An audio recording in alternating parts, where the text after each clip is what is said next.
Hey everybody, Ben here from DMC Films and Cinder Studios, and in a recent video I talked about which colors of paint that I use, but I did leave something out. Now if you know my work and if you've seen my videos before, you probably already know that I'm going to be talking about mediums and gels.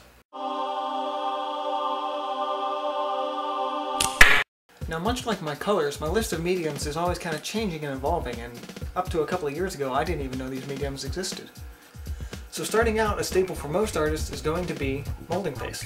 While it can be used to build texture and really change the dynamic of a piece, it can also be used to extend the color of a paint you're using. For example, my color Parole Red is kind of expensive, and if I need to mix a lot of it, I'm kind of in trouble. However, I can use the molding paste as an extender and mix somewhat of a ratio of, I would say, about 60% paint to 40% paste, and I can create more and more of that paint. It will lighten it slightly and act a little bit like a white, but much like the acrylic paint itself, it really will remain unchanged and act just like a heavy body paint.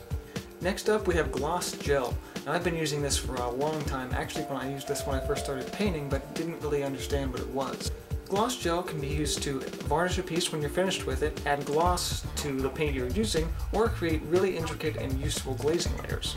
Next up, we've got heavy gel matte. This is a little bit like the soft gel gloss. However, it's not soft, it's much heavier, it's much thicker. You can build texture like you would on molding paste, but because it's a gel, it's going to dry clear, and you can create glazing layers again, but this time they won't shine, they'll be more flat. Next up, we've got Pumice Joe.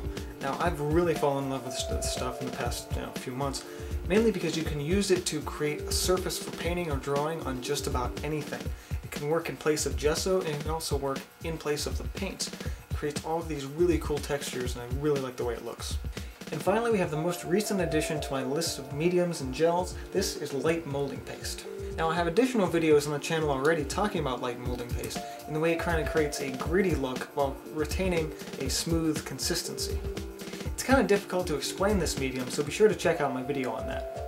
And as I mentioned before, my mediums, my gels, my paints, the colors are always changing and evolving, and I'm always trying new things. So be sure to try new things for yourself, and don't just limit yourself to one particular thing.